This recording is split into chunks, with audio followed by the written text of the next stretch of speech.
सिर्फ इसलिए जेल में है कि वो मुसलमान है। अक्सर मैं देखता हूं लोग साफ तौर पे मुसलमान नाम लेने से बचते हैं, अल्पसंख्यक उस कैटेगरी का ज्यादा इस्तेमाल करते हैं। खुल के बोलिए, खुल के बोलिए, आप लाग लपेट के साथ बोलने का टाइम नहीं रहा। मैं देख रहा हूं लोग नाम नहीं ले रहे हैं। साहब बोलो ना, नासिर जुनैद, क्या लग रहा है इसको बोलने में?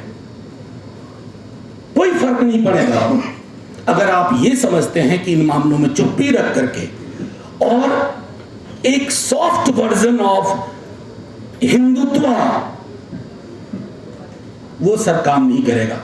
तो खालिद मेरे लिए प्रतीक भी है। वो प्रतीक है उन तमाम युवाओं के लिए, छात्रों के लिए जो सिर्फ इसलिए जेल में हैं, और माफी के साथ कहता हूं कि वो मुसलमान है। बड़ा मुश्किल है ये कहना। सलमान साहब, मैं हाल में सदन में चर्चा हो रही थी, मैंने एक एक करके नाम लिए थे, ये सारे नाम, और ये नाम लेना जरूरी था, पार्लियामेंट के रिकॉर्ड में जाना जरूरी था। हम आज हार जाएं, लेकिन जब कभी कोई रिसर्च आज से 100 साल बाद करेगा तो ये तो समझेगा कि हिंदुस्तान में उस वक्त की हुकूमत में कम से कम चंद लोग इन चीजों पर अपना पक्ष रखते थे। हमें अब वर्तमान से ज्यादा आने वाले इतिहास की भी चिंता है। जिस देश में बुलडोजर सेलिब्रेट किया जाए, और माफी के साथ कहता हूं सलमान साहब, आपने कहा कि हम सबको इकट्ठा होना, बीजेपी के खिलाफ पॉलिटिक्स के लिए अगर बीजेपी के फोटोकॉपी, हेजी फोटोकॉपी बनेंगे तो मुश्किल होगी। फिर क्यों हटे बीजेपी? बरकरार रखे उसी तेवर के साथ। हम बीजेपी को हटा करके, मोदी जी को हटा करके एक दूसरे मोदी तो नहीं लाएंगे ना। और अभी हाल में मैंने योगेन भाई का एक आर्टिकल पढ़ा। योगेन भाई आर्टिकल पढ़ा या इंटरव्यू देखा, आपने एक बड़ी अच्छी चीज कही कि बीजेपी से अलग पार्टी होने का मतलब नहीं है कि वो बीजेपी की विचारधारा के विकल्प के रूप में भी। आज हम सब दिल्ली में हुई गिरफ्तारी के विरोध में हैं।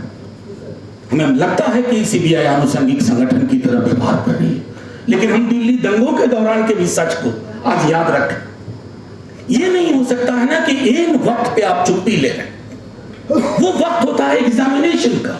अगर तराजू पे तौल के इलेक्ट्रल डेमोक्रेसी की बिसात पे आप सारे निर्णय लेंगे तो दुनिया का इतिहास गवाह है कि इलेक्ट्रल डेमोक्रेसी ने जो निर्णय लिए वो उस मुल्क के लिए 50 साल बाद अच्छे साबित नहीं हुए, 30 साल बाद अच्छे साबित नहीं हुए। ये तय तो करना होगा हमें। अक्सर मैं देखता हूं लोग साफ तौर पे मुसलमान नाम लेने से बचते हैं, अल्पसंख्यक उस कैटेगरी का ज्यादा इस्तेमाल करते हैं। खुल के बोलिए, खुल के बोलिए, आप लाग लपेट के साथ बोलने का टाइम नहीं रहा।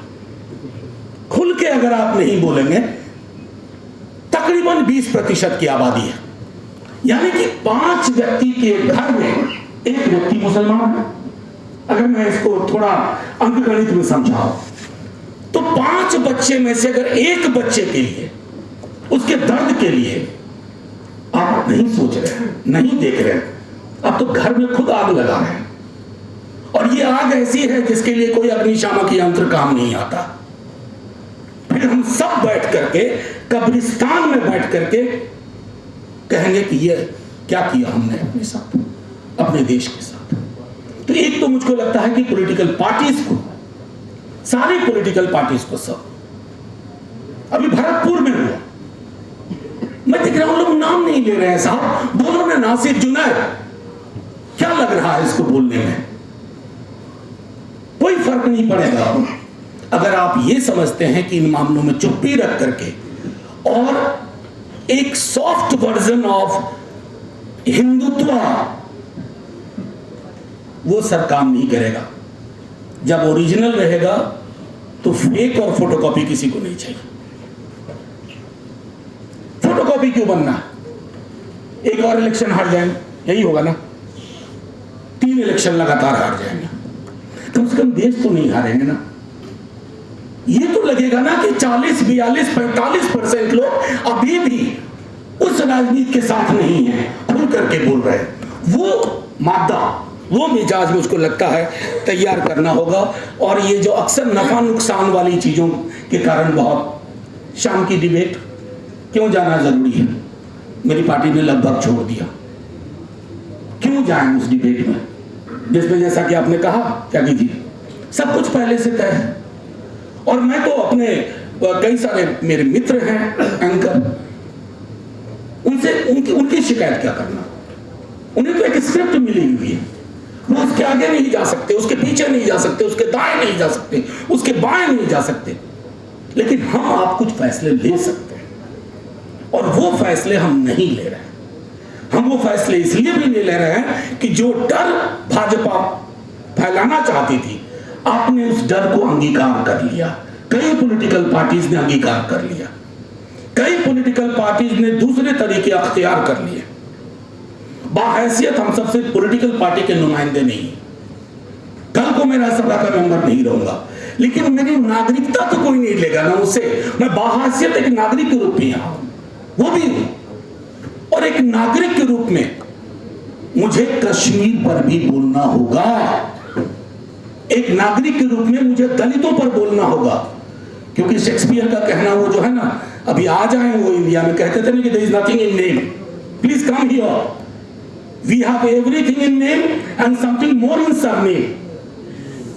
नाम और सरनेम का खेल इस देश में चल रहा है, और तब भी हम कहते हैं कि हमें इस राजनीति में थोड़ा सॉफ्ट वर्जन बन करके अपनी जगह तलाशनी है। और एक बार सत्ता में आ गए, नहीं साहब, सत्ता में आप आ जाएंगे, मैं मानता हूं सत्ता का अंगणित अलग होता है, लेकिन मनोवैज्ञानिक रूप से हम इस देश को हार रहे हैं, सामाजिक रूप से हम इस देश को हार रहे हैं। इस मुल्क की जो तामीर थी हम उसको खो चुके हैं। जिस मुल्क में नाम लेने से पहले किंतु परंतु करना पड़े, एक जुनैद के साथ एक पंकज को जोड़ना पड़े, अरे पंकज के लिए भी बोलो, जुनैद के लिए भी बोलो, कोई विरोधाभास नहीं है। लेकिन जब तक हम इसको नहीं समझेंगे, मैं समझता हूं कि मुश्किल होगी। मैं अक्सर इन मौकों पर साथियों आपके साथ रहा हूं, मेरी पूरी पार्टी भी, we watch for it, but we must remember I see more or less similar faces in every meeting. हम सब एक दूसरे के आदी हो गए हैं, आदत बन गए हैं एक दूसरे के। इस आदत में भी थोड़ा बदलाव करना होगा। हालांकि आज थोड़ा बदलाव है, सुना कुछ एक दो आईबी के भी हमारे साथी आए हुए हैं, और उनसे भी आग्रह है कि आप गौर से सुने कि क्या है। यहां आईन की बात हो रही है, संविधान की बात हो रही है, क्योंकि यह मुल्क किसी पॉलिटिकल पार्टी की कस्टडी में हमेशा के लिए नहीं। चुनाव होता है, सरकारें आती हैं, सरकारें जाती हैं। अमृतकाल इस देश के लिए हो सकता है, किसी पॉलिटिकल पार्टी के लिए अमृत हमेशा के लिए नहीं है। हमने बड़े बड़े पॉलिटिकल पार्टीज और बड़े बड़े लीडरान देखे हैं जो कहां दफन हो गए, आज कोई नाम लेवा नहीं है। तो इस हकीकत को स्वीकार करते हुए हम कानूनी लड़ाई के लिए, हमारे पास ऐसे लोग हैं, सलमान भाई हैं। सलमान भाई, आप लोगों को भी एक आग्रह मैं करूंगा कि लॉयर्स की एक पूरी टीम इन केसेस को, मैं जानता हूं आप प्रो बोनो केसेस लेते हैं, लेकिन एक पूरी टीम अवेलेबल हो, क्योंकि अक्सर उस दौर में कुछ नोट शेयर किए थे हमने, नदीम ने भी आपस में।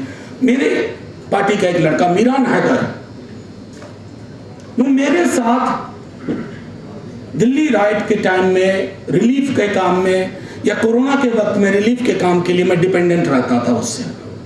वो जेल में है। मैं लाइटर वेन में कहता हूं, उसको अगर कमरे में एक मच्छर के साथ छोड़ दो तो मच्छर नहीं मार सकता, और आपने उसको कॉन्स्पिरेसी में डाल दिया। जो ख्वाब में उसने कभी नहीं सोचा वो आपके ख्वाब में आ गया। जो बता रहे थे योगेंद्र भाई, फेरी टेल पे पूरी की पूरी आपकी जांच चल रही है। तो मैं ज्यादा वक्त नहीं लूंगा, सिर्फ इतना कहूंगा, नरगिस, आपका पेन ये आपका व्यक्तिगत नहीं रहा, ये इस दौर का दर्द है, ये हम सब का है। हम डे टू डे लेवल पर आपसे मिल नहीं पाते हैं, बात नहीं कर पाते हैं, लेकिन इतना जरूर बताते हैं कि इस दौर में भी एक बहुत बड़ी आबादी, और मानिए जितनी आबादी वोट करती है बीजेपी को, उससे बड़ी आबादी आपके दर्द के साथ है। बस ये है कि वो जो बड़ी आबादी है ना, जो आपके दर्द के साथ है, वो इन दिनों थोड़ा चुप ज्यादा रहने लगी है, सड़कों पे आना बंद कर दिया है। वो रवायतें बहाल करनी होगी। इस ऑडियंस में भी मैं देख रहा हूँ जो अलग अलग मुद्दों के लिए MKSS के हमारे साथी लोग भी हैं जो लड़ते रहे। तो अब हम सबको भी लड़ाई को एक मान लिया जाए कि परमानेंट है, कि अब हमारा यही काम है कि हम लड़ाई करें। लड़ाई बोले तो मैं IB के साथियों से कहता हूँ, लड़ाई का मतलब यहाँ कतई भी गन लाठी वाठी से नहीं है, ये एक वैचारिक लड़ाई है। मनु मानेसर वाला नहीं। हाँ, मनु मानेसर वाला नहीं है, एक वैचारिक लड़ाई है। और ये लड़ाई इस बात के लिए है, अदीब साहब को ये ना कहना पड़े कि मेरे वालिदैन ने बिस्तर बंद क्यों खोल लिया था, क्यों यहाँ रह गए थे। शुक्रिया, जय हिंद।